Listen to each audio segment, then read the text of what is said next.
Muy buenos días, muchísimas gracias, doctora. Le agradezco su amable presentación, igualmente la invitación a la Universidad Pedagógica Nacional del Estado de Chihuahua, a la doctora Graciela. Le agradezco igualmente las atenciones, facilidades de la maestra Samantha Segoviano, muy amable también. Y pues me voy a permitir compartir pantalla, agradecerles, doctores, maestros de UPENECH, ¿verdad? Espero si lo haya, este, pronunciado bien. Agradecerles su amable pues compañía, haber atendido esta invitación y pues vamos a compartir pantalla de la presentación, bueno, que por aquí tenemos, ¿verdad? En ese sentido. Pues bueno, vamos a hablar de lo que es la nueva escuela mexicana y esta base filosófica humanista que todos conocemos, pero pues también sostenemos de que tiene una base existencial, o sea, es humanista existencial. Obviamente, vamos a revisar si efectivamente cumple con estos estándares, ¿verdad? Con esta visión que propone el gobierno federal sobre nuestro modelo educativo. Y pues vamos a revisar desde el punto de vista de la filosofía de la educación si efectivamente también se pueden marcar en otras corrientes del pensamiento, como es el existencialismo, la pedagogía crítica, el humanismo filosófico. Y pues agradecerles su participación activa. Igual pueden utilizar lo que es el chat para disponer y poner sus preguntas. Y de la misma manera si al final quisieran hacer uso de la voz, igual pedirles levantar la mano, ¿no? Para darle fluidez a nuestra presentación. Nada más, maestra Samantha, dispongo de una hora, ya esa parte ya no lo comentamos. O igual la doctora Rocío, si me pudiera también, yo más o menos me preparé como para una hora, hora y media, hasta más. Sí, Pero no sé es si. correcto, doctor. Tenemos aproximadamente 2 horas contemplando preguntas y respuestas, comentarios, entonces muy acertado el tiempo que Ok. tenía destinado. Muy bien, entonces vamos a comenzar. Bueno, en primer lugar, bueno, la pedagogía humanista, primeramente, parte de la idea, hace una crítica a lo que es el conductismo, porque pues el ser humano no es objeto, ¿verdad? De circunstancias sociales, de estímulos, de respuestas, va más allá. Igualmente, no es producto de los instintos, de la pulsión, ¿verdad? Como decía el propio psicoanálisis, el ser humano es todavía más profundo en ese sentido. ¿Qué es el ser humano? Ni, bueno, también va más allá del tradicionalismo, donde nos ve nada más como un vaso vacío, como un receptor, nada más de información. Para el humanismo, bueno, es una persona que primero está tendiente al desarrollo, ¿no? Esto mismo lo proponen humanistas como Viktor Frankl, como Abraham Maslow, como Carl Rogers, ya estamos hablando del siglo XX. Y si nos vamos pues más hacia atrás, desde el propio Renacimiento, pues ya se creía, ¿no? En la potencialidad del ser humano, en el progreso. Inclusive hay que recordar que en la Edad Media, pues había un pensamiento teocéntrico y obviamente se abandonó a partir del Renacimiento al tener ya un pensamiento más antropocéntrico, ¿verdad? Esto pues se lo debemos mucho también a Copérnico, en ese sentido que abandonamos esto y también a los descubrimientos arqueológicos que se dieron durante el siglo XVI ahí en el centro de Italia. Y bueno, es una persona íntegra, total, irrepetible, que cuenta con un intelecto, pero que también cuenta con emociones. Tiene igualmente una dimensión trascendental, ¿no? Como proponía este autor judío sobreviviente de la Segunda Guerra Mundial y también de los campos de concentración nazi, Viktor Frankl, quien su pues más aclamado libro, que es El hombre en búsqueda de sentido, él hablaba de que también poseemos una dimensión espiritual que nos hace trascender más allá de nosotros mismos. Él también decía que aún en las peores circunstancias el ser humano saca lo mejor de sí mismo. Hay una visión optimista dentro de la pedagogía humanista, porque bueno, el ser humano es un ser capaz de conducir responsablemente su propio desarrollo. Y bueno, la visión pesimista la podemos encontrar en las teorías conductistas y psicoanalíticas, porque pues obviamente conciben a los seres humanos como pasivos, irresponsables, que viven presos de sus instintos o de estímulos externos que están determinando de manera absoluta toda su conducta. Y bueno, vamos a dar una revisión de lo que habla la NEM, en lo particular sobre qué es el humanismo, cómo lo entiende. Yo recuerdo una conferencia al doctor Ángel Díaz Barriga y coincido plenamente con él, ahí en el Congreso de Educación Normal, ahí en Veracruz, fue hace 2 años, cuando él expresó y me llamó mucho la atención lo que dijo. Dice, nuestro modelo educativo no es un modelo pedagógico ni educativo, es un modelo filosófico. Coincidimos plenamente con ello porque, bueno, está tras de sí, más allá de una ideología, porque hay quien pudiera verlo, obviamente que la política no está separada, todo lo personal es político, ¿verdad? Pero más allá del punto de vista político, hay atrás una corriente del pensamiento que es la que determina y guía, en este caso, estructura los planes y programas de estudio y por ende también es el currículum oculto, ¿verdad? Que de la misma forma también guía nuestros procesos de enseñanza y aprendizaje y las metodologías empleadas. ¿Qué es lo que dice la nueva escuela mexicana sobre el humanismo? Pues es algo muy curioso, ¿no? Lo que dice que quienes somos formados en la NEM empleamos el pensamiento crítico. Entonces aquí ya nos está de alguna forma ya señalando que está también la pedagogía crítica y bueno, hay varios exponentes como es Paulo Freire, Peter McLaren, ¿verdad? Entre otros, exponentes de esta corriente pedagógica y también nos habla que todas las personas que estemos formando bajo la nueva escuela mexicana, pues vamos a partir de lo que es el análisis, la reflexión, el diálogo, una conciencia histórica, humanismo y también la argumentación. Entonces, vamos a revisar si toda esta parte, bueno, cumple, ¿no? Con lo que es el humanismo, la pedagogía crítica. Igualmente hay un rescate de las humanidades y también de la filosofía.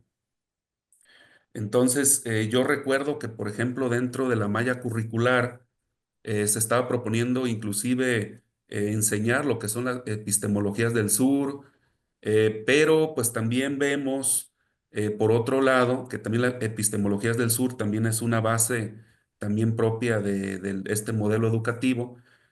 También habla, bueno, de este rescate de la filosofía, pero sí estamos viendo, bueno, una manera un tanto crítica, que por ejemplo ya desapareció lo que es la filosofía de la educación, ¿no? Dentro, por lo menos en normales, en media superior, yo les hablo desde la experiencia de la práctica docente, sí ya desapareció, pues de alguna manera, este tipo de materias, o por ejemplo en bachillerato. Anteriormente yo llegué a dar filosofía. Yo hablo con el anterior modelo que hoy le denomina el gobierno federal neoliberal. Yo recuerdo que impartía filosofía hasta 6 horas por la semana y pues en lo que es en educación normal pues impartía lo que es esta materia filosofía de la educación, sociología de la educación, psicología de la educación de forma separada y hoy estamos viendo que se está de alguna otra forma fusionando. Por ejemplo, en educación normal, en el segundo semestre se lleva filosofía y sociología de la educación, no de manera autónoma, aunque son disciplinas, vamos a mencionarlo, disciplinas académicas que cuentan con sus propios métodos, con sus propios pensadores. No quiero hablar de leyes porque pues esto corresponde a las ciencias exactas, pero sí con sus propios postulados muy diferentes y se están fusionando. Igualmente en educación media superior, desde el lado, usted lo conocen como Colegio de Bachilleres o COBACH, en Jalisco es Colegio de Bachilleres del Estado de Jalisco, COBAEJ. Ya se creó lo que es una materia de humanidades donde se combina inclusive filosofía, sociología y psicología de la educación y psicología. Entonces, sí es indispensable y bueno, se invita a quienes somos parte, ¿no? de los codiseños curriculares, porque ya nos tocó pues hacerlo. No sé si en UPN estén participando en lo mismo, poder el lograr este rescate de las humanidades y la filosofía como plantea nuestra política educativa actual.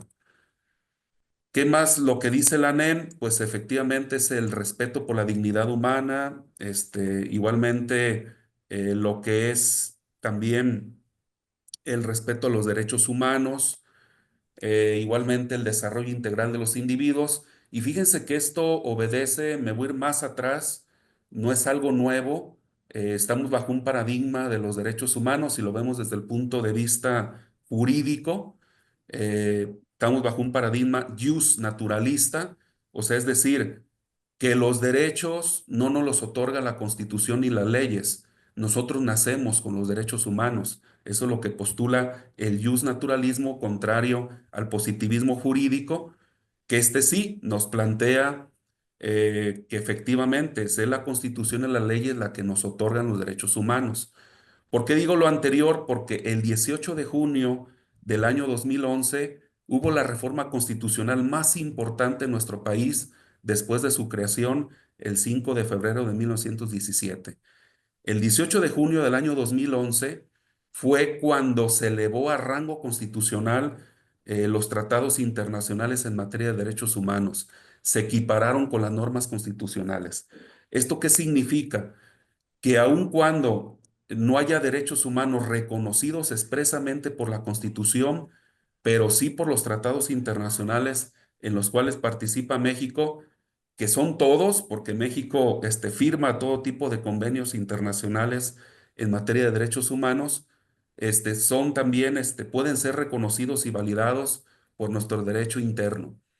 Por lo cual, nosotros también como profesionales de la educación, en algunas leyes nos consideran inclusive servidores públicos, damos un servicio público que es prestar un servicio educativo a nuestros alumnas y alumnos en este país.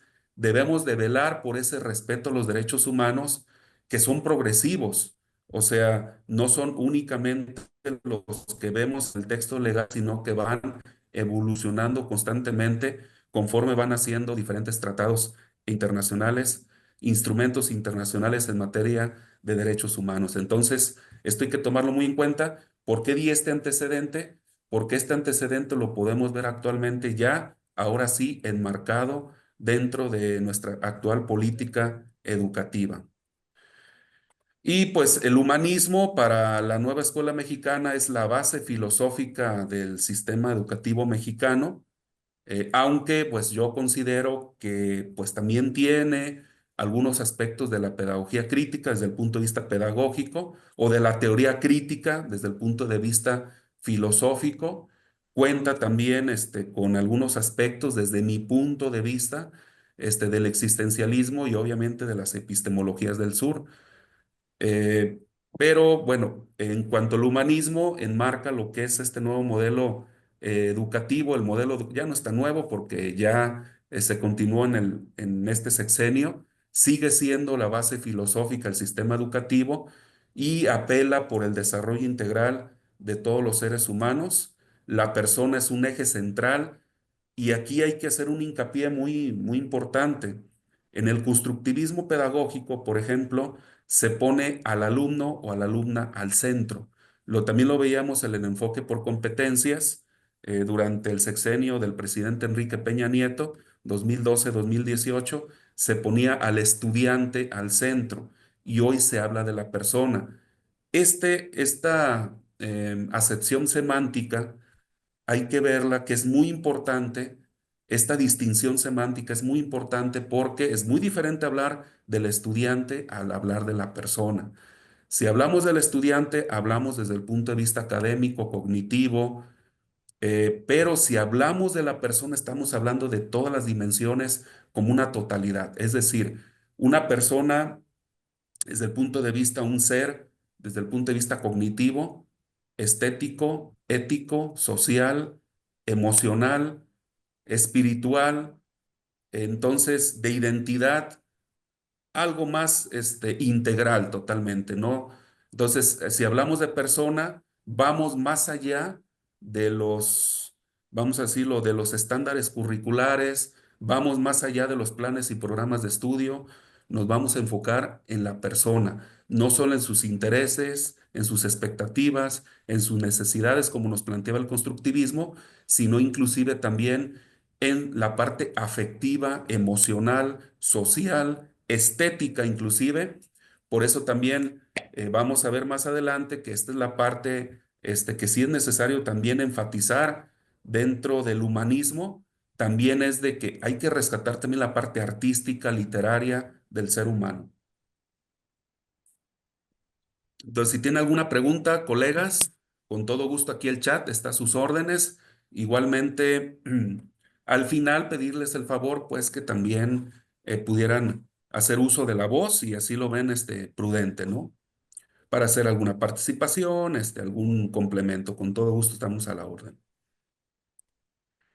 Y como les digo, entonces al hablar de persona, las y los estudiantes son vistos de manera integral, como una totalidad, con una personalidad propia, única, irrepetible. Esto también lo decía este psicólogo norteamericano en los años 60, Carl Rogers, pero que también está en constante cambio, ¿no? Los seres humanos continuamente evolucionamos, por eso es complicado que seamos estudiados desde las leyes matemáticas, ¿verdad? Como planteaba el positivismo, hablando, pero ya hablo de un positivismo epistemológico, sociológico, como lo planteaba Augusto Comte. Mejor vámonos desde lados de las ciencias del espíritu de Wilhelm Dilthey, que él es uno de los creadores del interpretativismo y de la investigación cualitativa en las ciencias sociales. Él hablaba de que el ser humano, pues al no ser condicionado por leyes físicas o matemáticas, porque somos únicos, debemos de ser estudiados de una manera subjetiva, única, especial, particular, desde las ciencias humanas. Bueno, era lo que él planteaba. Y bueno, esto mismo lo está rescatando también el humanismo filosófico. Y pues la orientación pedagógica es humanista. ¿Por qué? Porque se hace hincapié en la dimensión colectiva del ser humano. Aquí es esencial. Paulo Freire decía, por ejemplo, dentro de su humanismo pedagógico y filosófico, porque también Paulo Freire pues, es un filósofo, él también planteaba de que el ser humano es un ser en el mundo, para el mundo y con el mundo. Es un ser relacional. No podemos concebirlo como un ser aislado. Siempre está en relaciones con los demás. Y bueno, esto hay que entenderlo porque Paulo Freire era marxista. Entonces, también Carlos Marx, él hablaba que los seres humanos no somos productos de instintos, no somos producto de un pensamiento propio, inclusive. Él planteaba de que el ser humano somos producto de fuerzas históricas y económicas. Por eso él planteaba la lucha de clases y esto mismo también lo retoma, por ejemplo, Paulo Freire o Lev Vygotsky, ¿no? También al decir que somos producto de la herencia cultural, ¿verdad? En ese sentido. Y pues todos formamos parte de una comunidad, no podemos estar, no podemos prescindir de que siempre estamos en comunidad y nos estamos vinculando entre sí, reconocemos que existimos, que coexistimos y estamos en un plano de igualdad. Es por ello que desde el punto de vista también pedagógico, hoy está al centro la comunidad, ¿no? Inclusive, no la comunidad, yo hablo como el espacio físico, el espacio social donde desarrollamos nuestra práctica educativa, sino más allá, hablamos de crear comunidades de aprendizaje con nuestros alumnos, también entre nosotros como maestros, entonces aprovechar, por ejemplo, los consejos técnicos, ¿no? Para ello, o las academias, ¿no?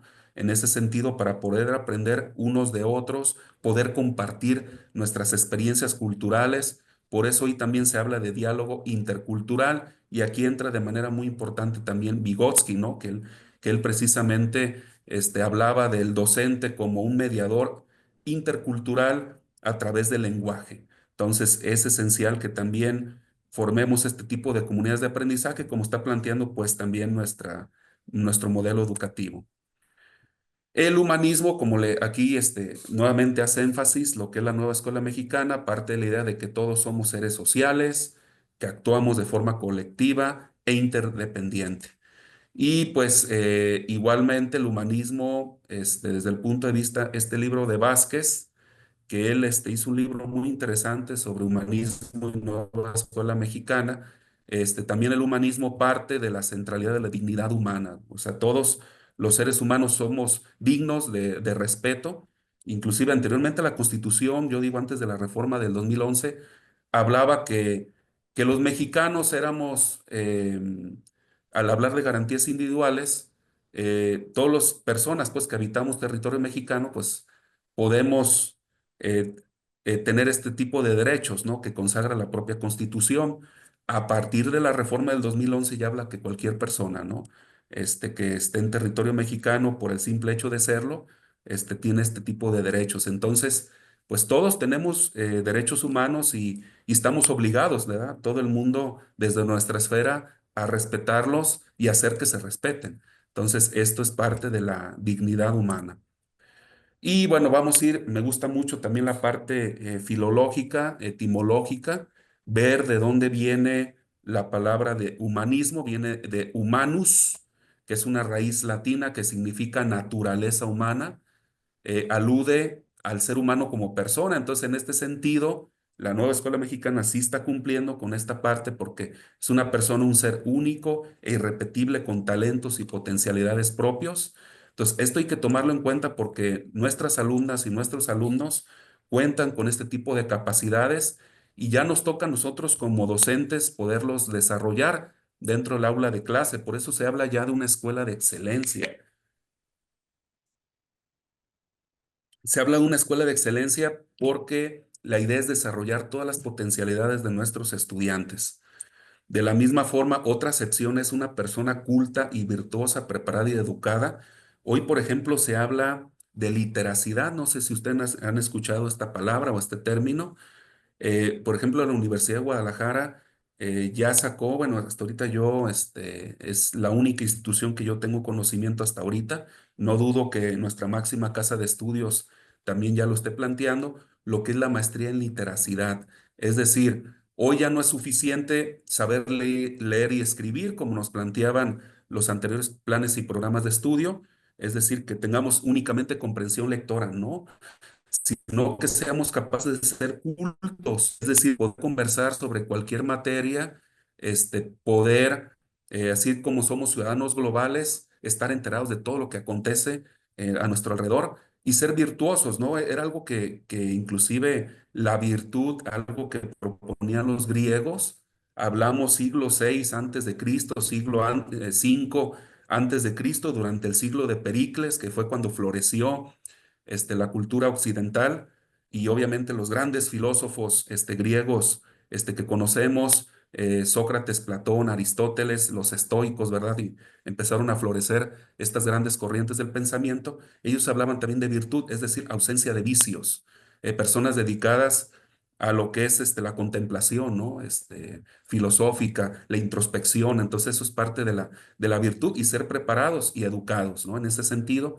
Entonces, esta parte de humanus, pues también a través de la literacidad, hoy, por ejemplo, en educación normal se llevan materias como desarrollo de la literacidad, van encaminadas en ese sentido y de esta forma, pues con su raíz etimológica, sí está cumpliendo lo que es la nueva escuela mexicana. También viene de humanitas, también es otra raíz latina que habla de ser esencial y auténticamente humano. Paulo Freire, por ejemplo, él decía, hay que humanizar al humano. Puede ser una paradoja, ¿verdad? Pudiera tomarse una paradoja, pero si lo vemos en el sentido profundo que lo plantea este extraordinario pedagogo brasileño, él habla que, por ejemplo, una persona que no ha sido alfabetizada es un objeto, es un mero espectador del mundo, va en contra de su vocación ontológica. Por eso es que necesita ser humanizada, es decir, necesita ser educada para no depender de los demás. Por ejemplo, a leer un contrato, ¿no? Que no dependa de un familiar o ir al banco, ¿no? A presionar lo que es su número de cuenta, ¿no? En un cajero bancario. O sea, que sea una persona independiente, autónoma, como plantea la propia pedagogía, ¿no? En cualquiera de sus corrientes. Entonces, eso es ser esencial y auténticamente humano, ser autónomo, independiente, ¿no? Como decía el propio Paulo Freire. Los orígenes del humanismo, pues aquí vemos esta espléndida obra, extraordinaria, enigmática, misteriosa, lo que es la Mona Lisa, ¿verdad? de Leonardo da Vinci. Y efectivamente, pues ahí en el Renacimiento, donde se empieza otra vez a, a rescatar el arte, las humanidades, pero son grecolatinas. Ahí es donde surge el humanismo, en el Renacimiento, entre los siglos XIV y XV en Italia. ¿Por qué XIV? Porque también hay que tomar en cuenta a Dante Alighieri. Dante Alighieri, alguien me podría decir, pero la Divina Comedia es una obra teológica. No, no lo es teológica, porque inclusive el propio Dante, junto con Virgilio, dos seres humanos, recorren lo que es el paraíso, el purgatorio, y pues son salvados por un ángel que en este caso muchos interpretan como una metáfora en este caso, su amada, ¿verdad? De Dante Alighieri, pero es una obra esencialmente humana. También surge durante los siglos XIV por esta obra del Príncipe de Maquiavelo, que muchos interpretan que son consejos, ¿no? Para ser un tirano o un dictador. Al contrario, quien está criticando aquí Maquiavelo son los excesos de la época a través del que denomina como el príncipe, que realmente es César Borgia, ¿no? Entonces, en ese momento es cuando surge el humanismo y aquí es donde ponemos un énfasis, subrayamos, porque hay que checar, hay que revisar que el humanismo actual se basa mucho en las epistemologías del sur, en descolonizar, es decir, por ejemplo, Buenaventura de Sousa Santos, este pedagogo, filósofo portugués, él planteaba, por ejemplo, en su libro Epistemologías del Sur, que lo que es América, lo que es las culturas indígenas, amerindias, africanas, eh, igualmente australianas, de Oceanía, no le deben nada a Occidente. Entonces, el sur no le debe nada a Occidente, no tiene que aprender nada de Occidente, puede crear su propio aparato epistemológico. Esa es la parte de las epistemologías del sur, en donde hay que descolonizarnos, hay que rescatar las culturas originarias. Esta parte está muy, muy interesante, efectivamente, pero deja de lado cualquier acepción occidental. Esa es la crítica que se le pudiera hacer. Y las epistemologías del sur que se están asumiendo es en ese sentido. Hace apenas unos años, un par de años, si más no recuerdo, nos acabó de dejar un gran filósofo, ¿no? Uruguayo, pero nacionalizado, mexicano, que es Enrique Dussel. Él también planteaba epistemologías del sur, pero desde otro punto de vista. Él hablaba de una integración entre lo que es el sur y occidente. Creo que esta parte debería de revisarse en la nueva escuela mexicana porque simplemente en nuestras categorías analíticas con las cuales analizamos, no sé, las propias culturas originarias son de Occidente. Entonces no podemos decir nos desprendemos totalmente de Occidente, no, forma parte también porque pues enseñamos matemáticas en la escuela, enseñamos español, a través de los proyectos, que ahorita es la metodología pedagógica imperante, pero sí sería interesante lo que plantea Enrique Dussel, esta fusión, ¿no? Yo, por ejemplo, escuchaba una conferencia hace 2 años en la Ciudad de México, a Laura Frade, que ella decía que ella fue, inclusive participó en el diseño de este modelo educativo, la doctora Laura Frade. Ella comentaba que hubiera sido mejor pertinente no desde las epistemologías del sur plantear este modelo educativo, sino más bien desde el pensamiento complejo de Edgar Morin o Edgar Morán, ¿verdad?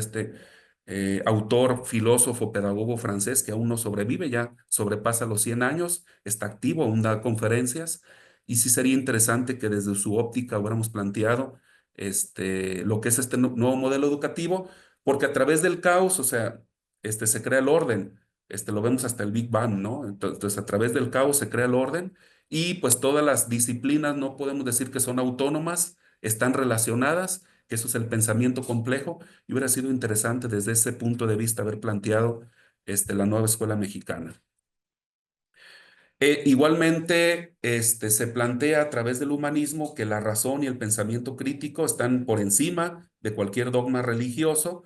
Lo que yo les comentaba al inicio de mi exposición, se abandona un pensamiento teocéntrico para ir sobre un pensamiento antropocéntrico. Y pues en este sentido, Lo que sí, a través de la nueva escuela mexicana, efectivamente se le está dando mucho hincapié a la parte socioemocional, a la parte del pensamiento crítico, a la parte de la argumentación o la conciencia histórica, el civismo, pero también, si bien es cierto, los propios lineamientos lo dicen, que no se deja de lado las lenguas originarias o la lengua materna, o inclusive el inglés o las matemáticas, también la razón a veces, como dentro de los programas de estudio, está quedando un poquito aislada, entonces es necesario también pues poder equilibrar, ¿no? Esta parte del pensamiento crítico, que es esencial, lo que decía también el propio Pablo Freire, no hay que dejar dogma o verdad sin ser criticada dentro de un salón de clase, efectivamente, pero también está esta parte de la razón, que es fundamental porque es cómo funciona también nuestro cerebro, no únicamente la parte emocional, sino también la parte racional, porque al final, como bien planteaba Aristóteles, estamos hablando siglos, 5 siglos antes de Cristo, efectivamente, somos animales racionales. Aunque yo podía agregar, ¿verdad? Somos animales racionales, emocionales, como decía el filósofo español Miguel Unamuno, pero también somos animales estéticos, animales cívicos y, bueno, podríamos, sociales, ¿verdad? Podemos agregarle pues más apellidos, pero sin dejar de lado de que también la razón es fundamental en nuestro actuar, ¿no? Como seres humanos. Y pues fíjense, también el humanismo nace al mismo tiempo que las universidades y la imprenta de Gutenberg, y las universidades que fueron creadas, ¿no? Por la propia iglesia, esta parte donde, aunque inicialmente las universidades solamente accedían nobles y religiosos, pues fue el primer intento, ¿no? Por poder discutir, debatir, ahí se enseñaba lo que era oratoria, se enseñaba lo que era gramática, entonces, igualmente se enseñaba lo que era griego y latín, situaciones que ya se han dejado de lado, disciplinas que ya se han dejado, lo que es el griego y el latín. Y fíjense que yo, por ejemplo, yo recuerdo que en la preparatoria, yo estoy hablando un modelo por objetivos, un modelo totalmente conductista, años, bueno, ya empezaba ya el constructivismo, años noventas, cuando yo estudiaba la preparatoria, ustedes son mucho más jóvenes que yo. Eh, pero yo recuerdo que en la preparatoria, no sé si alguno de ustedes que fuera contemporáneo de un servidor, recuerden que se nos enseñaba raíces grecolatinas, o yo recuerdo que a mí me enseñaban hasta griego y latín, y hoy ya nos enseña, y es esencial conocerlo porque es parte del origen de nuestras palabras, aunque también hay palabras que tienen un origen prehispánico, ¿no? Como apapacho, por ejemplo, que quiere decir abrazar con el alma, ¿no? En lengua náhuatl.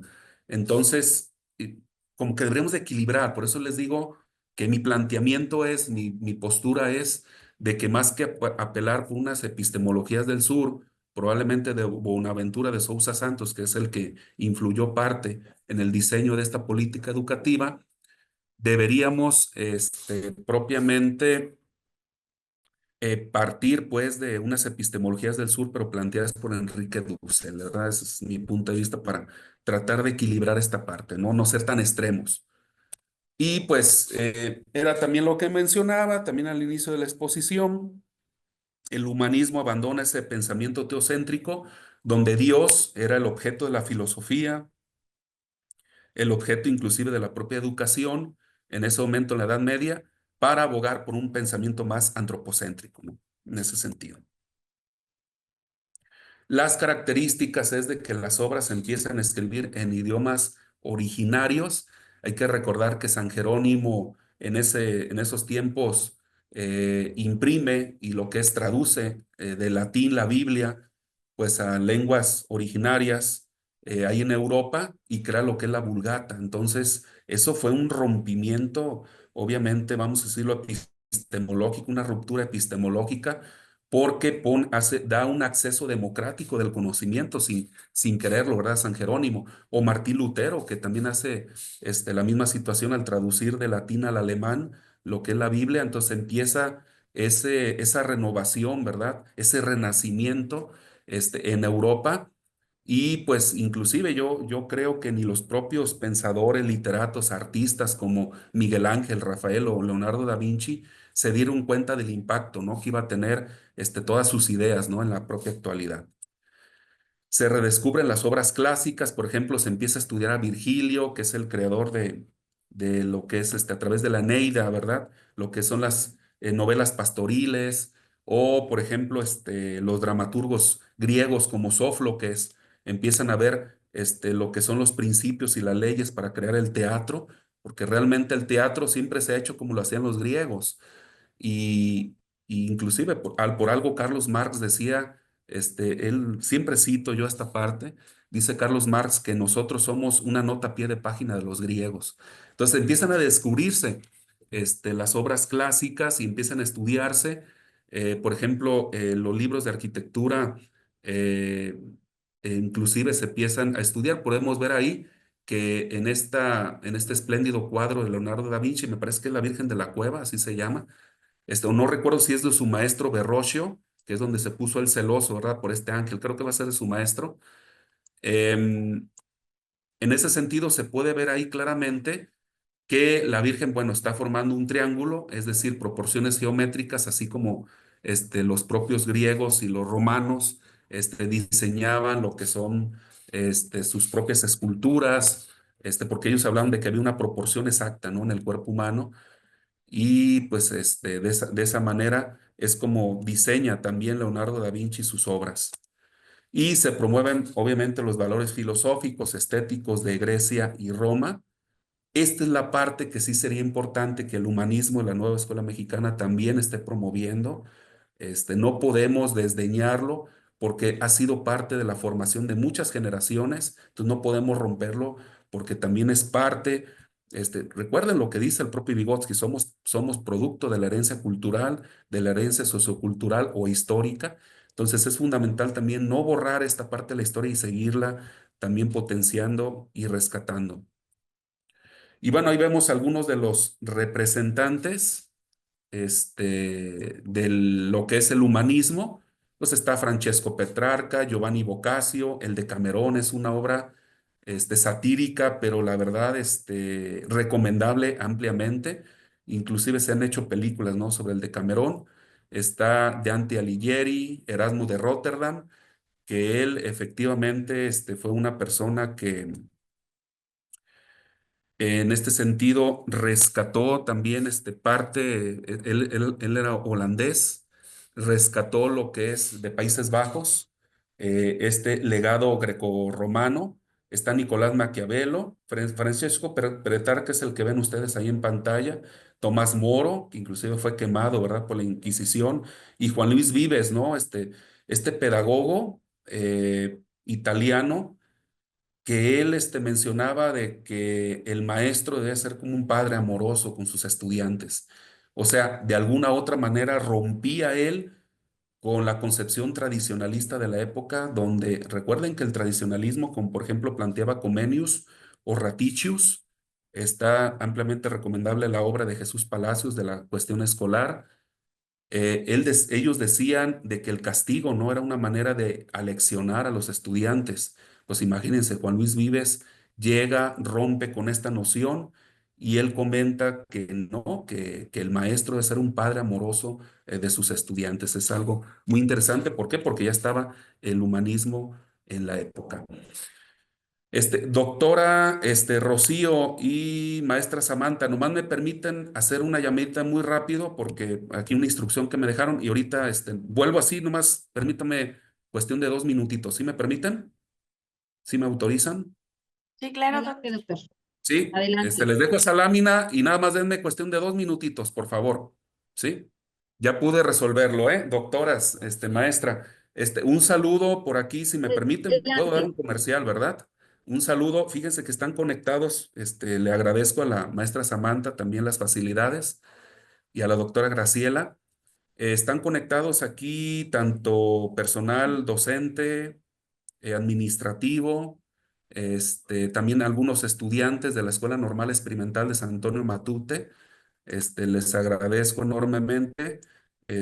Por ejemplo, ahorita hablé así de manera muy rápida con el doctor Iván Cano Acosta, que aquí lo estoy viendo aquí en línea. Él es su director académico, de nuestra escuela normal. Entonces, agradecerle aquí a alumnos, a maestros, igualmente a personal administrativo también de la escuela normal que está aquí con nosotros. Obviamente agradecerles a ustedes que me abran las puertas, ¿no? Aquí en UPN Chihuahua. Muy bien, pues vamos a continuar. Al contrario, Agradecerles, es fue que así nos algo muy acompañe. rapidito. Muy amable. Muchas gracias, doctora. Fíjense, bueno, vamos a hablar de varios humanismos. Fíjense, vamos a hablar de varios humanismos para ver si el humanismo que plantea la nueva escuela mexicana que vimos al inicio, esos párrafos que yo por aquí rescaté de la NEM, es lo que habla del humanismo dentro de sus lineamientos. Entonces, vamos a ver si el humanismo, como está planteado, el humanismo filosófico es el humanismo de la nueva escuela mexicana. Algunas cosas sí, la gran mayoría sí. Hay algunos aspectos que yo sigo insistiendo que hay que trabajar. Mm.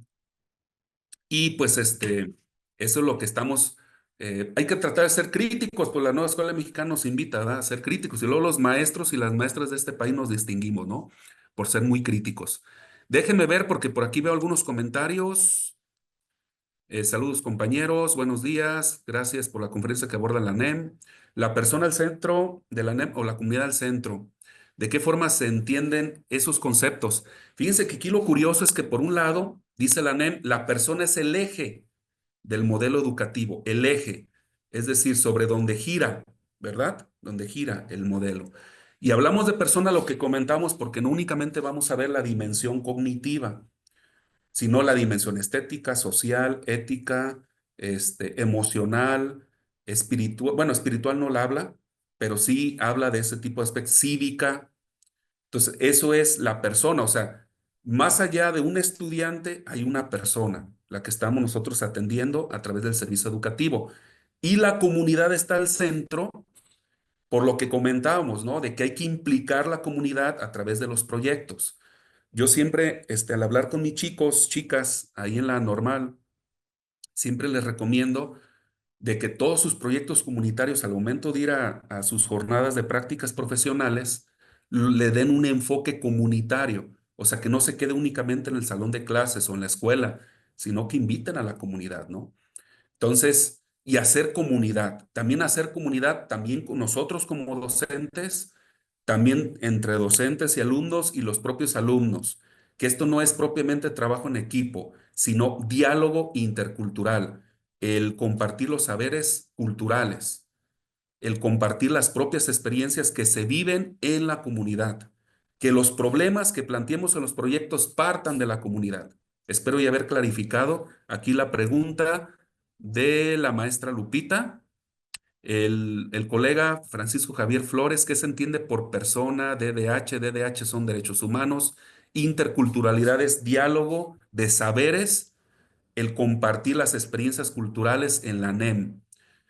Ello porque persona pudiera rastrearse un vínculo con la tradición judeocristiana, si lo vamos a ver, que sí tiene una raíz también de dentro del humanismo cristiano, y los DDH de la misma forma, es un concepto, los derechos humanos, hay que recordar que nacieron los derechos humanos con la Sociedad de las Naciones en 1945, que dio pie a la ONU. Era algo muy debatible, fíjense, algo muy debatible en ese momento, porque, por ejemplo, los países del este, es decir, los países soviéticos, ellos hablaban de derechos sociales y culturales, derechos sociales, económicos y culturales. Y por el otro lado, los países de Occidente, dirigidos en los derechos. Entonces, no nace. Hoy ya los derechos sociales, económicos y culturales ya se integraron como parte de derechos humanos. Y fíjense, algo que hay que sentirnos orgullosos como país. México fue el primer país en el mundo y en la historia, lo reconoce el propio Lenin, que fue el primero en integrar estos derechos sociales y culturales a nuestra como una conquista de la revolución, ¿sí? ¿Sí me estoy escuchando? ¿Sí? ¿Y me veo bien? ¿No me veo entrecortado? Doctores. Maestros, De maestras, pronto se ¿todo bien? escucha como cortado, de pronto. Sí, me escuché cortado, ¿verdad? Porque vi ahorita que la conexión de internet es inestable. ¿Ya me escucho bien, maestra? ¿O sigue Ahorita sí, entrecortado? ahorita ya se escucha bien, pero sí de pronto se Ya me escucha escucho bien. entrecortado. Me escuché, ¿verdad? Dussel precisamente planteaba una epistemología del sur, pero de integración cultural, o sea, integrar el sur con el norte, vamos a decirlo, el sur con el occidente, América con Europa, ¿verdad? Y no solo América, África, eso es lo que planteaba. Para la NEM, humanidades sería lo mismo que humanismo. No, humanidades es como lo concebía el humanismo, es decir, el rescate del arte, la literatura, la filosofía, pero, ojo, las humanidades desde el punto de vista de los humanistas italianos del centro de Europa, franceses, es también el rescate de las obras clásicas. Ya no se rescatan las obras clásicas, que ese es el problema, que es mi crítica, vamos a decirlo. Y humanismo es persona como el centro, ¿no? Resulta muy complejo comprender el desarrollo de la conciencia desde un enfoque integral, que es lo que propone la NEM. Esto supone integración de muchos referentes teóricos y filosóficos y es muy fuerte la formación neopositivista, incluso en las ciencias sociales y la educación. Pregunta, ¿cómo se está enfrentando este problema para la formación de la perspectiva holista de la NEM? Es un problema poder orientar con estas bases pedagógicas a los estudios de la UPENECH, además del problema y el desconocimiento de la historia y crítica sin argumentos en la política educativa, acusándola de centralismo. Coincido con todo, maestra.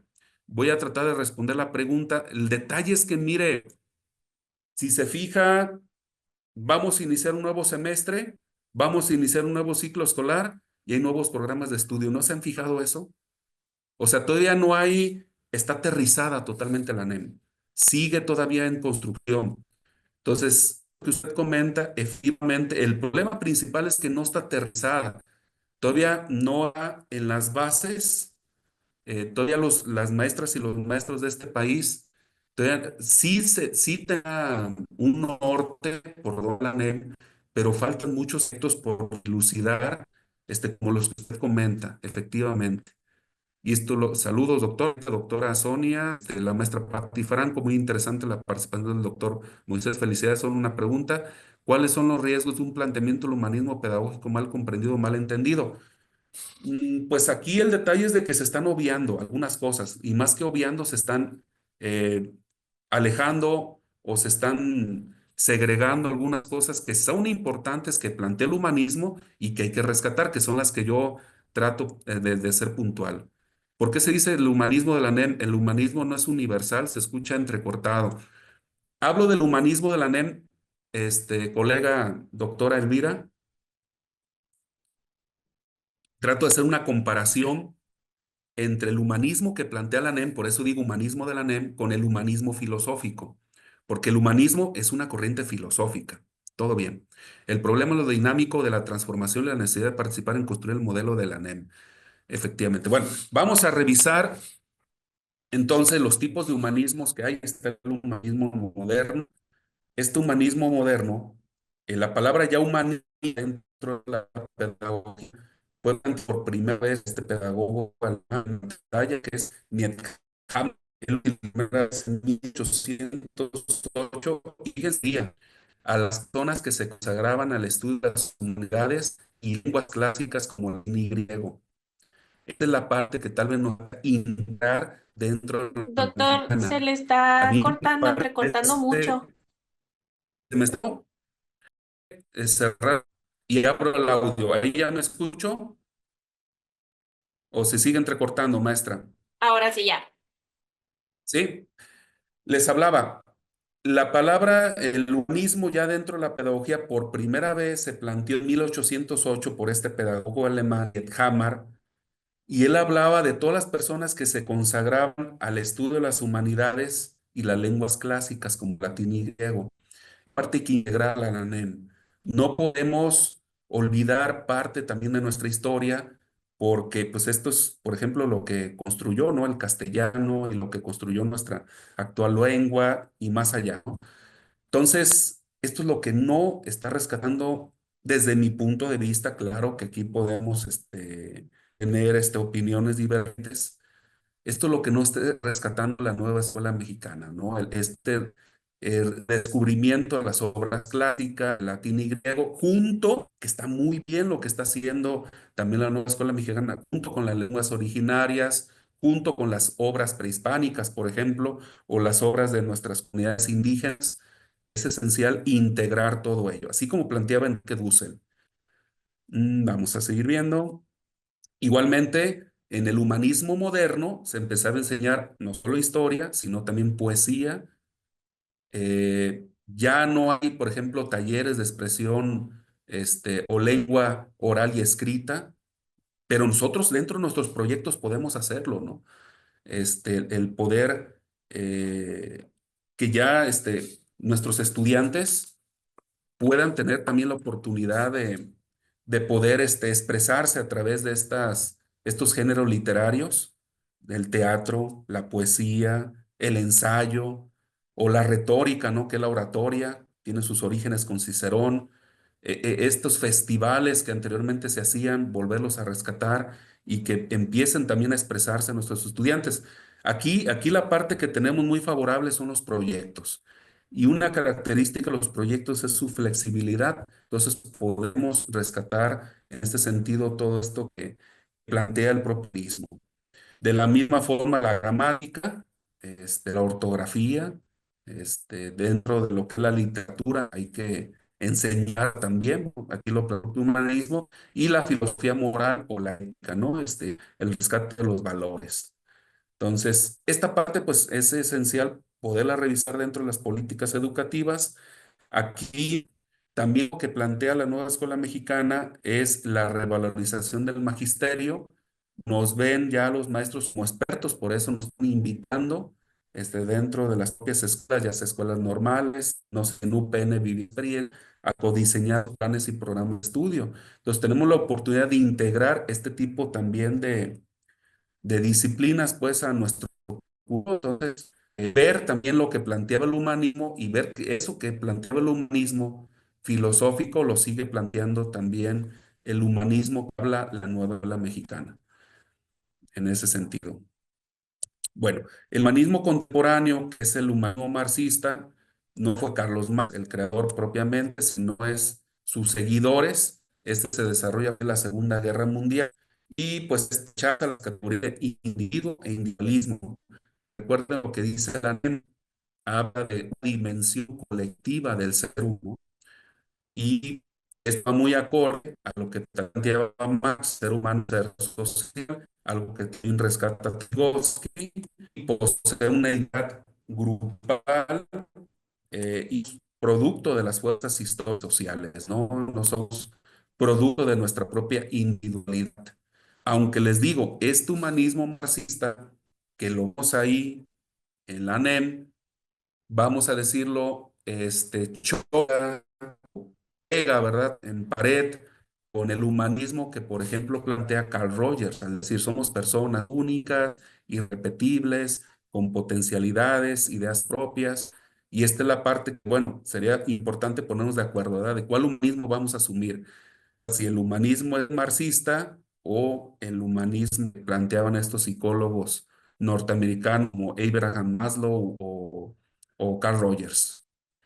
Está el humanismo cristiano, por ahí por el como te decía, conoce al ser humano como el centro de las cosas, que esto también lo dice la ley, la persona es el eje del modelo activo, asume una concepción natural del hombre y de su libertad, es decir, hacemos con derechos, no hay una ley, no hay una constitución que nos lo haga. El simple hecho de nacer, somos personas y tenemos derechos y somos libres, tenemos un libre albedrío, ¿no? Que albedrío, bueno, ya desde la día con Santo Tomás de Aquino, con San Agustín, y sí, ya se discutía, ¿el hombre era verdaderamente libre o no? Sí, contamos un libre albedrío, ya se, en este caso, los teólogos medievales, pues concluyeron esa parte y lo rescata el humanismo cristiano. Y bueno, ya está un humanismo existencialista. Desde mi punto de vista, pues también La NEM tiene algunos rasgos existencialistas y vamos a ver lo que plantea. Por ejemplo, ahí vemos en pantalla a Jean-Paul Sartre. Y bueno, los principales representantes del humanismo existencialista son John Monnet, un creador también de la fenomenología, Martin Heidegger y John Paul Sartre. Ellos, ¿qué era lo que exponían? El máximo valor no es la vida, sino la libertad, ¿verdad? Porque lo único que cuenta, por ejemplo, decía John Paul Sartre, el que cuenta el ser humano es con su libertad, con sus decisiones, y eso le produce angustia. Eso es lo que le está ocasionando angustia. Pero también el ser humano debe hacerse, aunque es libre, debe hacerse responsable de las consecuencias de sus decisiones. Y siempre estamos condenados a ser libres, lo que decía Jean-Paul Sartre. Es decir, siempre estamos condenados a tomar decisiones en cualquier ámbito de nuestra existencia. No podemos, en este sentido, dejarnos de esa posibilidad de estar tomando decisiones y es que nos crea angustia el tomar continuamente decisiones en nuestra vida. Es la propia persona la que escoge su destino. Por ejemplo, Martin Heidegger, él hablaba del Dasein. El Dasein puede ser es un inacabado, es alguien, un ser que está continuamente, inclusive y la muerte acaba proyecto, que está, es un ser vivo. ¿Por qué? Porque siempre deja alguna obra inconclusa en el suma, pero es un proyecto que está construyéndose constantemente, el ser ahí, el ser el mundo. Entonces, el ser humano es el único, y esto los existencialistas, es el único que va a construir su propio destino. En ese sentido, Anem, en este pensamiento también plantea de que somos seres libres, hablar de dignidad humana, hablar de derechos humanos, seres autónomos, seres que podemos tomar nuestras propias decisiones, que tenemos una identidad, ideas propias. Ahí es donde están los existencialistas desde mi punto de vista también de política educativa, y se rechazan cualquier absoluto totalitario. Hay más bien valores globales, ya no valores así como particulares o de una etnia, de una comunidad, sino que son valores globales. Entonces, en ese sentido, pues, también eso es que plantea la NEM. Está el humanismo universalista, que es de la época moderna, nuestra época actual. Y en esta precisamente se rechaza que haya un valor dominante global, es más bien particular y se apela por características sociales Doctor, y se le está cortando, culturales. no sé si gusta pasarme la presentación y yo la presento para ver si eso Déjenme ayuda un ver, poquito. a ver, ahí me escucho mejor, ya me escucho No, mejor, maestra, no, sí se no me sigue escucho cortando bien, ¿verdad? bastantito. Ujú. Déjeme ver cómo se paso la presentación, si no, ¿qué le parece? Ingreso y vuelvo, digo, y vuelvo a ingresar, ¿le parece bien? Así rápido para poder Aquí nos hacerlo. comentan que también apagando su cámara puede Déjeme mejorar apagar la mi calidad. cámara de momento. Así me escucho mejor. Sí, ¿Sí me escucho mejor? por lo pronto sí se escucha mejor. Sí, Ya volví a aprender y apagar mi micrófono. ¿Ya me escucho, maestra? Doctora Rocío. pues parece que un poco entrecortado, pero si gusta, intentamos ahora que apagó su cámara, doctor, porque me parece que eso puede resolver un poco. A ver, ¿ya me escucho mejor o no? ¿Sí me escucho bien? Hola, hola. Mm, ¿No me escucho bien? ¿O se escucha entrecortado? esta parte la escuchamos bien. Nuestra reina tiene que llegar con el micrófono.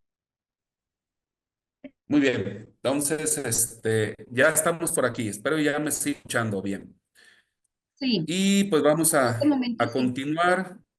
También el humanismo universalista, también la inclusión social en ese sentido y la Continúa diversidad cultural. entrecortado. ¿Sí? ¿Sí? ¿Sí se escucha? ¿No se escucha?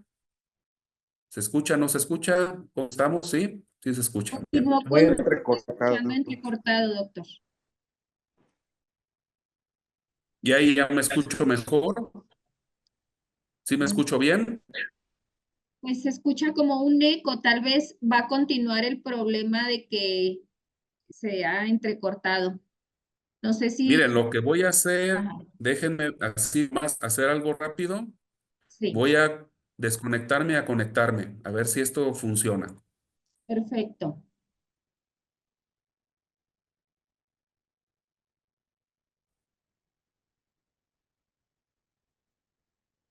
Y ahí por ahí, ¿sí me escucho bien? No, doctor, creo que se escucha un poquito más mal. Ahorita había quien Ay, opinó que Dios. se escuchaba bien. Bueno, parece que Déjeme ahí lo ver. escuchamos Es que bien. Ahí parece que lo es escuchamos mi bien, red. doctor. Ya me escuchan bien, muy bien. Sí, Vamos a ver las diferentes teorías humanistas. Miren, ahorita seguir viendo qué es la parte pues que empata con la nueva escuela mexicana. Vamos a ver estas teorías. Está primero Carl Rogers. Por ejemplo, Carl Rogers, el enfoque centrado en la persona, aunque realmente era terapia centrada en el cliente. Él es un psicólogo norteamericano en los años 60. Y pues él fue de los primeros que planteó también la persona como única, irrepetible. Él partía, fíjense, igual que Rousseau, ahí durante la Ilustración, el enciclopedismo francés, este autor francés que hizo el libro de Emilio La Educación, él decía, el hombre es naturalmente bueno, es la sociedad el que lo corrompe. Esto mismo lo plantea Carl Rogers, dice, el hombre es naturalmente bueno, pero además de poseer una naturaleza específica común a la de todos los hombres, como es la biología, posee una naturaleza individual, única e irrepetible. O sea, tiene potencialidades, capacidades propias. Habla de una confianza en el ser humano, ¿no? Que no planteaba, por ejemplo, el conductismo, que decía, los seres humanos somos vasos vacíos, así como el empirismo inglés. Somos vasos vacíos que hay que llenar con conocimiento, y la fuente única del conocimiento, pues es el maestro, la maestra. Y aquí había una confianza en el ser humano a través del humanismo, porque también Carl Rogers, aparte de plantear esta terapia o psicoterapia humanista, también planteaba él una pedagogía humanista o centrada en la persona. Y pues él también decía, hay que confiar en el ser humano, en todos los seres humanos, todos tienen una potencialidad, solo hay que descubrir. Esto también plantea la escuela de excelencia que dice la nueva escuela mexicana. Como cada hombre es distinto a los demás, así debe ser tratado y estudiado, al ser todos únicos e irrepetibles, pero también tenemos iniciativa, o sea, todos queremos trascender, o sea, hay una confianza total, no hay seres humanos que digan, yo estoy conforme, ¿verdad?, con lo que tengo, con lo que soy, siempre quiero hacer algo nuevo, siempre quiero trascender, siempre superarme a mí mismo, siempre quiero algo. Y es algo que debemos de tener en cuenta como más y maestros, porque a veces que los estudiantes no quieren trascender, no quieren ser, misiones le permiten, todos los gustos, ¿no? Muy bien. Y los fondos para Carl Rogers poseen efectos, intereses particulares, lo que de humanismo universalista, ¿no? Curva, es el Disculpe, doctor, luego Dime. empezó a entrecortarse más y así que ya no podemos integrar su discurso. Ay, déjame ver. Voy a estar en otra. Yo espero que con esta red sí pueda. Muy bien, vemos a ver si se puede resolver. Sí, sí, yo espero y lo pueda resolver. Permítame ahorita, a ver si ahí me escucho mejor. Es Ya otra se red. escucha mejor, doctor, sí. Es otra red, una red que tengo por aquí más cerca. Sí, Les hablaba por aquí. Carl Rogers, hay una confianza total en el ser humano. Me voy a regresar a la otra lámina. Déjenme regresarme a la otra lámina. Él, no sé si se alcanzó por aquí, a escuchar, pero igual lo vuelvo a plantear. Miren, Carl Rogers, él parte de esta idea de que los seres humanos somos buenos. Algo que ya hablaba por ahí, Jean-Jacques Rousseau, él lo hablaba, Lo hablaba él en la época de la Ilustración. Gracias, gracias, maestro. Él lo hablaba en la época de la Ilustración, Jean-Jacques Rousseau. Él decía, fíjense, en la época de la Ilustración francesa, el enciclopedismo francés, él decía, el hombre es bueno, la sociedad es la que lo corrompe. Estamos hablando que lo decía en el siglo XVIII. Y Carl Rogers, esta misma concepción, esta misma confianza en el ser humano, confianza que no tenía el psicoanálisis, por ejemplo, porque decían, somos presa de nuestros instintos. O, por ejemplo, el discípulo de Freud, que es Alfred Adler, él también lo planteaba. El ser humano es voluntad de poder, es nada más poder, él nada más quiere lograr poder. O también lo planteaba en este caso el propio tradicionalismo o el conductismo. Los seres humanos somos vasos vacíos, así como decía el empirismo inglés allá con David Hume, John Locke, y obviamente el conductismo de Skinner, de Watson, de Pavlov. Los seres humanos somos vasos vacíos que vamos a la escuela a que nos llenen de conocimiento, que nos transmitan la información. Carl Rogers rompe totalmente con ello, ¿no? Dentro de su humanismo, él dice, somos buenos, tenemos, si bien una naturaleza específica biológica, que somos en común, mujeres y hombres, poseemos una naturaleza individual, única y irrepetible, tenemos potencialidades, capacidades. Entonces él decía, cualquier ser humano, cualquier alumno puede sacar a flote estas capacidades, potencialidades, y le toca, en este caso, al maestro, a la maestra, porque no únicamente su pensamiento es psicológico, es pedagógico. Carl Rogers también hablaba de la pedagogía centrada en la persona, partiendo de la terapia centrada en el cliente. Entonces, así como cada ser humano es distinto a los demás, así debe de ser tratado y estudiado. Todos tenemos iniciativa. Esto también implica que no hay seres humanos que quieren estar en la condición que están, siempre quieren trascender. Aún así, nosotros creamos que pase eso. Para Carl Rogers, no. Todo ser humano tiene una potencialidad. Esto mismo habla la Escuela de Excelencia de la NEM. Y sobre todo, los seres humanos, a diferencia de los demás animales, solucionamos los problemas de forma creativa. Entonces, él también empieza a incluir esta parte de la creatividad. Es algo que yo también invito, que dentro de los proyectos también enseñemos a los estudiantes a ser creativos para resolver todas las vicisitudes que se le enfrentan, ¿no? Los alumnos aparte, poseen afectos, la parte emocional, intereses y valores particulares. No solo son seres cognitivos, va muy acorde al humanismo universalista de la época posmoderna actual, donde no hay valores globales dominantes, no hay una cultura dominante, hay valores particulares.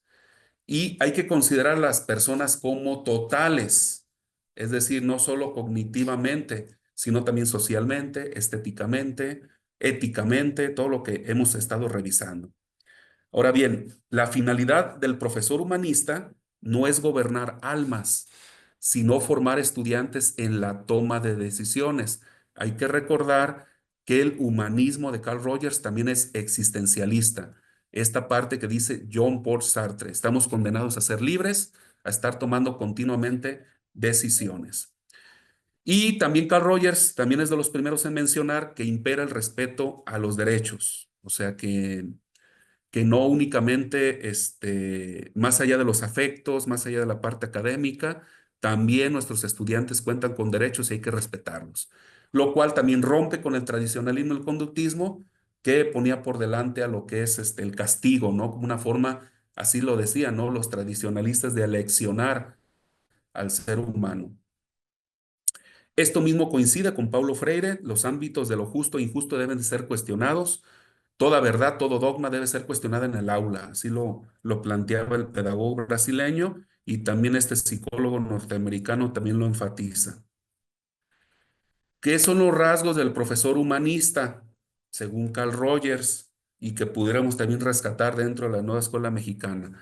Hay que interesarnos en los alumnos como personas totales, no solo ver una dimensión, sino ver todas las dimensiones que pueden tener nuestros alumnos, ser auténticos y genuinos ante los demás, abiertos a otras formas o nuevas formas de enseñanza y comprender a los alumnos poniéndonos en su lugar. Esto que se habla de la empatía, ser sensible a sus sentimientos, a sus percepciones. Tal vez si Van Gogh hubiera tenido pues una maestra o un maestro humanista, pues no lo hubieran criticado, ¿verdad? Por haber pintado, no sé, la noche estrellada de color morado o haberse pintado él con colores pastel. Entonces hubieran comprendido, ¿no? Que Van Gogh, más allá de retratar una realidad, estaba retratando su interior, ¿no? Y el interior de las personas. Entonces, esta parte, la parte emocional, también hay que tomarla en cuenta, dentro de nuestra cátedra. Y también el profesor humanista debe de fomentar el espíritu cooperativo, rechazar cualquier postura autoritaria, egocéntrica. Decía Paulo Freire que debe haber una relación de horizontalidad entre el profesor y sus estudiantes, porque cuando el educador habla, los educandos aprenden, pero cuando los educandos hablan, también el educador aprende. Entonces, esa es la parte del espíritu cooperativo, el rechazo de cualquier forma de autoritarismo y poner a disposición de nuestros estudiantes no solo los conocimientos, sino también las experiencias. Por eso quien por ahí hablaba de interculturalidad, es eso, propiciar el diálogo de saberes, propiciar ese intercambio cultural, sociocultural entre nuestros estudiantes, el que hablen desde su experiencia al vivir en una comunidad. Eso es esencial dentro no solo del humanismo, sino también de la nueva escuela mexicana. El existencialismo, las influencias que tiene este humanismo que plantea Carl Rogers, habla de que el ser humano no es solo un animal racional, como planteaba este filósofo, nacido ahí en Atenas, Aristóteles, sino que también es un animal social, psíquico, biológico, y rechaza cualquier cientificismo racionalista, es decir, cualquier ciencia que reduce al ser humano únicamente a la razón. Fíjense lo que decía, por ejemplo, Miguel de Unamuno, un existencialista español de inicios del siglo XX, en su obra Del sentimiento trágico de la vida, este, una obra publicada en el año de 1927, igual cuando salió Ser y Tiempo, de Martin Heidegger.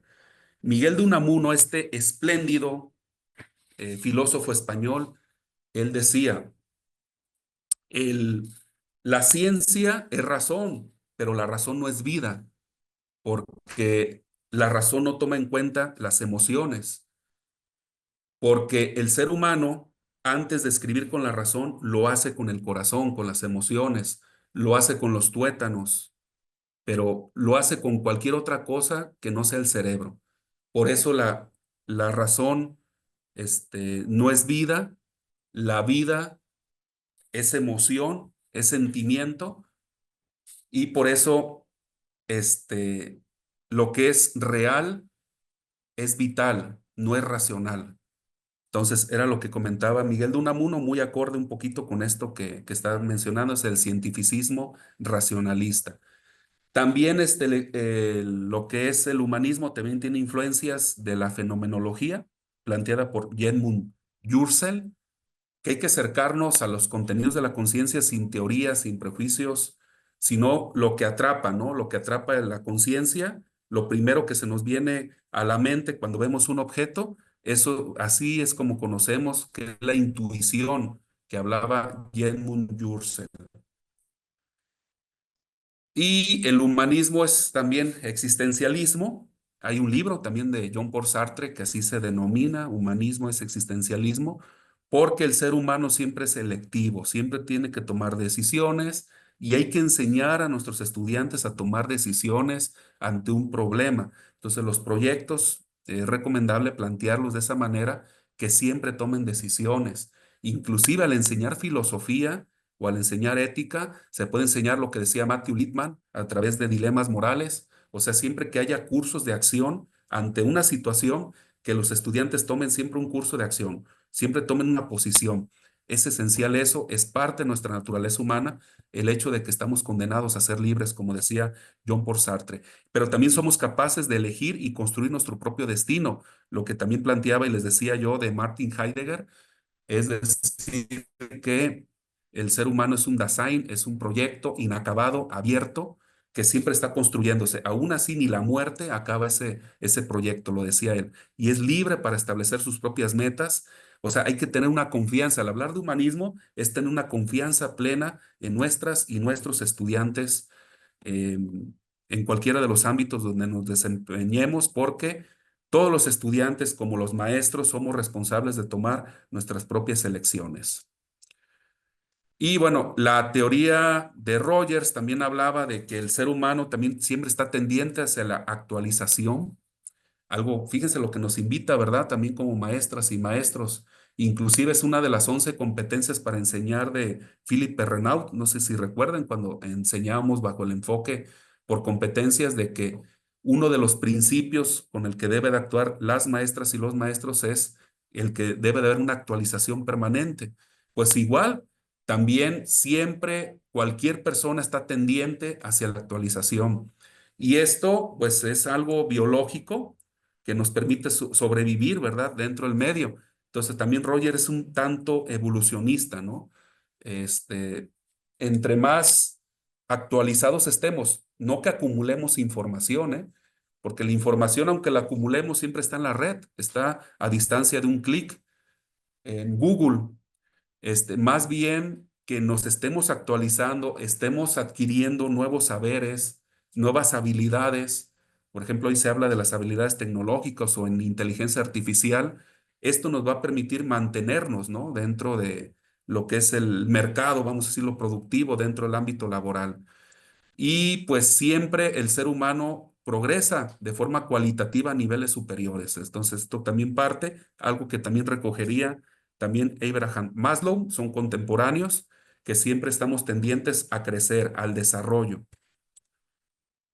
Y bueno, es el humanismo que plantean estos psicólogos norteamericanos, pues son una crítica, ¿no? A las pedagogías tradicionales, porque las pedagogías tradicionales siempre generan dependencia e inseguridad, ¿no? Porque los estudiantes siempre se someten a la autoridad del maestro y dependen cognitivamente de él. A partir del humanismo, al ser responsables de sus propias decisiones, pues son más autónomos. Su pedagogía que él plantea es la no directiva, porque pues todo estudiante tiene una potencia para lograr su desarrollo. La función del profesor es propiciar el camino de desarrollo del estudiante al descubrir estas potencialidades que él tiene. Y las actitudes o cualidades del profesor debe ser un facilitador, ¿no? Al igual que un guía dentro de los procesos educativos.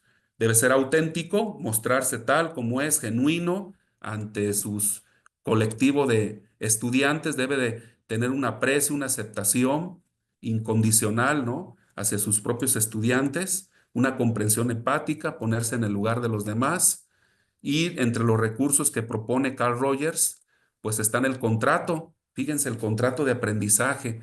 Él planteaba esto, entonces es algo que podemos también rescatar también con nuestros estudiantes, por ejemplo, al hacer nuestro encuadre.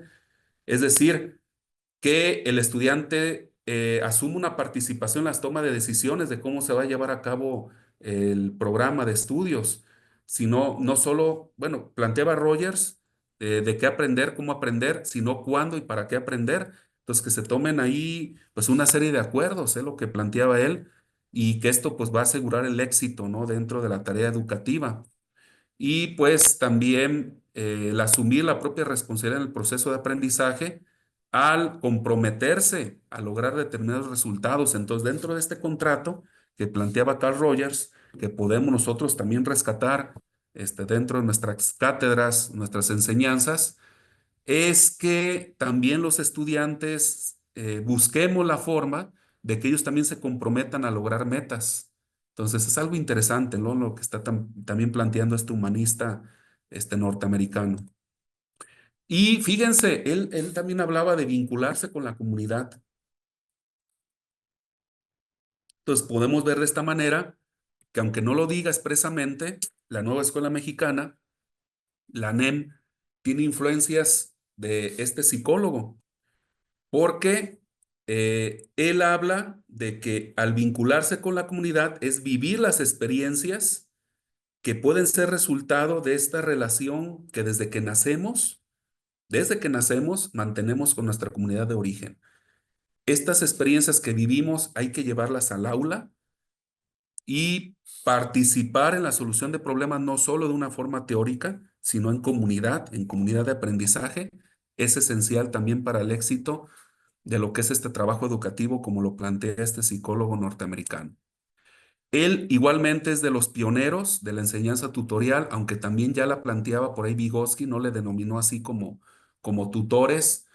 Él hablaba pues de que dentro de su pedagogía Vygotsky, del socioconstructivismo, de que cualquier ser humano siempre va de la mano de una persona experta, ya sea un maestro o un alumno más capaz.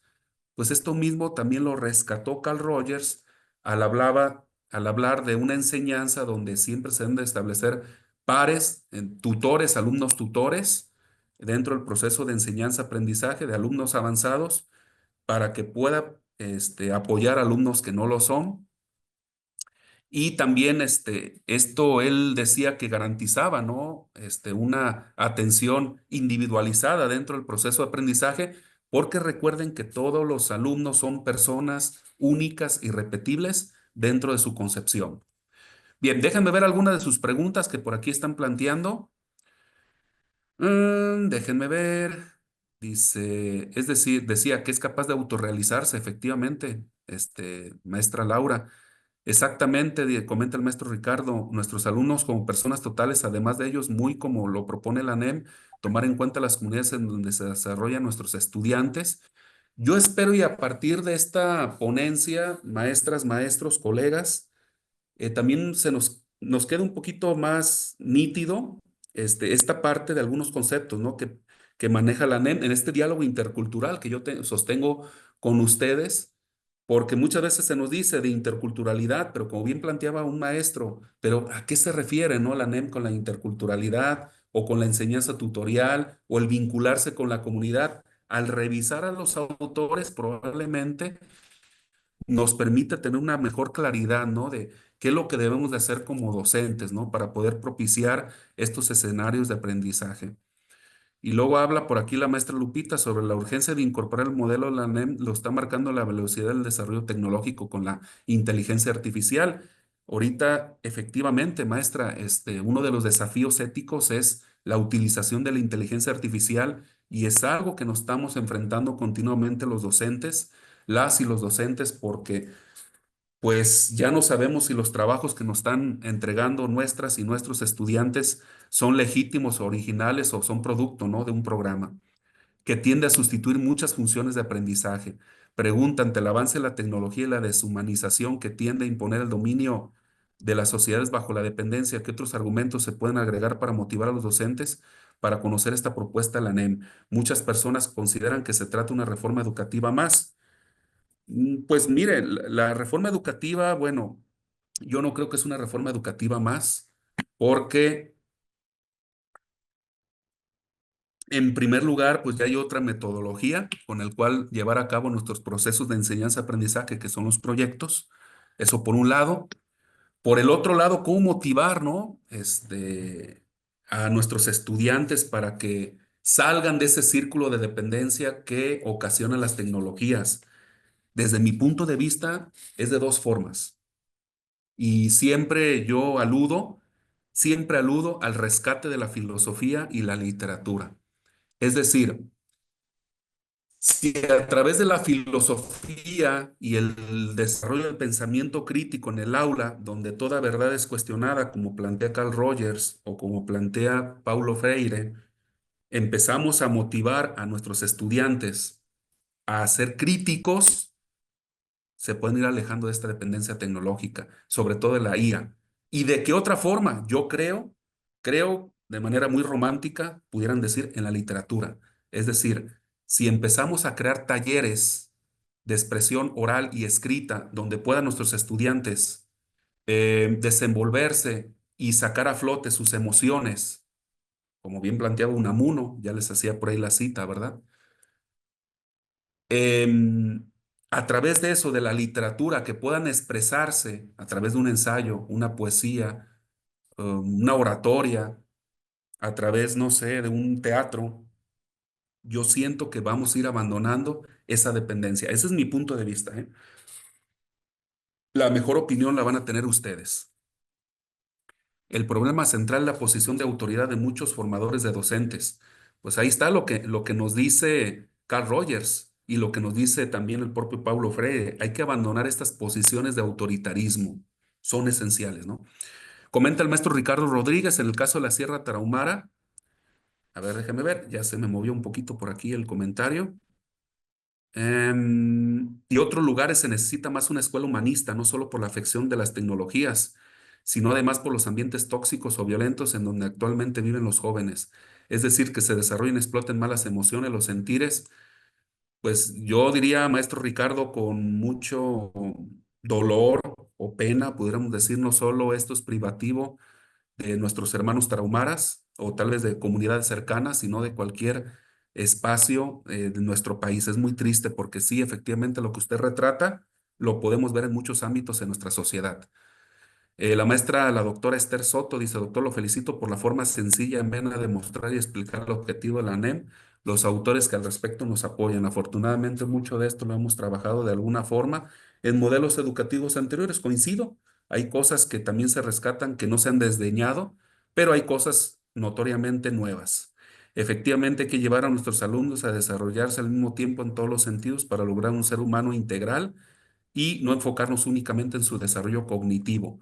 Depende mucho de nosotros si nos dan la oportunidad efectivamente de diseñar los proyectos, pues ahí es donde con la flexibilidad que nos da este tipo de metodología, pues ya queda en nosotros poderlo incorporar y poder solucionar esa dependencia tecnológica en IA que por ahí comentaba el maestro Ricardo.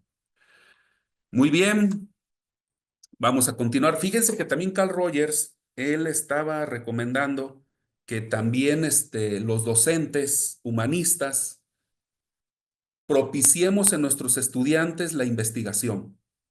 Paulo Freire también iba en el mismo sentido, le hablaba de la investigación-acción o metodología de enseñanza, ojo, porque también es una metodología de las ciencias sociales para recuperar datos, información, pero Carl Rogers, él hablaba de formar seres investigadores. Qué curioso, ¿verdad?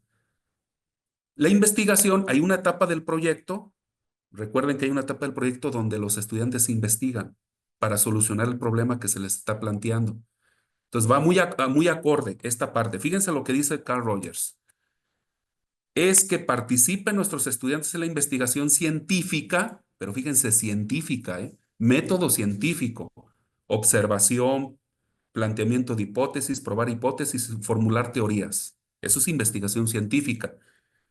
Pero esta investigación yo le agrego que sea en la comunidad, porque debe de haber un aprendizaje vivencial significativo. Y al hablar de significativo, nos remitimos a la teoría del aprendizaje significativo de David Ausubel, de aprendizajes a lo largo de la vida. Y él hablaba que los materiales que presentemos a los estudiantes deben ser significativos, es decir, deben estar relacionados con lo que están viviendo. Entonces, Carl Rogers en el mismo sentido habla de un aprendizaje vivencial significativo en comunidad y es buscar y enriquecer el conocimiento. Muy curioso. Planteamiento de hipótesis y buscar estrategias para búsqueda de información y solución científica a los problemas. Igualmente propone como recursos, o yo le diría metodologías de aprendizaje, los grupos de encuentro, que no son trabajo en equipo. Yo le veo estos grupos de encuentro, le veo similitud con los grupos interculturales, donde se vivencien experiencias que propicien el conocimiento personal, fíjense, se acepte incondicionalmente al otro, obviamente se abone a la tolerancia, donde haya autenticidad y esta comprensión empática, pero a partir de la experiencia. ¿En qué momento a veces en nuestra clase no buscamos que nuestros estudiantes compartan sus experiencias? Probablemente nada más lo hacemos la experiencia en la práctica, al evaluar una jornada de prácticas profesionales. Pero si lo hacemos, el que compartan la experiencia con la comunidad, desde su comunidad o en la comunidad donde ellos están desarrollando sus prácticas, podemos propiciar estos grupos de encuentro. Entonces yo les invito a ello. Maestras y maestros que me acompañan ya en esta mañana. Yo creo que todavía estoy a tiempo, ¿verdad? No, 9:41, estamos a tiempo. Ya casi voy a terminar porque me encantaría escucharles a ustedes. No sé si alguien tenga alguna participación, dar un espacio, por lo menos unos 15 minutos, ¿les parece bien? Para que puedan participar. Y que no sea esto un monólogo. Considera al estudiante como un sujeto, no es un objeto, como lo creía el tradicionalismo, el conductismo, el psicoanálisis, es un sujeto que se implica en su propio proceso de aprendizaje. Por eso, Carl Rogers, pues en este sentido, él recomendaba los contratos de aprendizaje, asume una posición activa y responsable en estos procesos educativos y la autodeterminación o autorrealización, que también lo decía Abraham Maslow. O sea, siempre el estudiante busca desarrollarse y brincar a un nivel superior. Hay que tomarlo en cuenta, ¿no? En ese sentido, como parte del desarrollo de su personalidad. Y bueno, también la parte afectiva, no dejarla de lado. Y hay que reconocer que siempre hay una unidad entre lo cognitivo y lo afectivo. Esto hay que plantearlo, ¿no? Dentro de nuestros proyectos. Es fundamental. Muy bien, si quieren hasta aquí, dejo. Tengo más de la presentación, pero me encantaría escucharles. No sé si tengan por aquí alguna opinión, participación.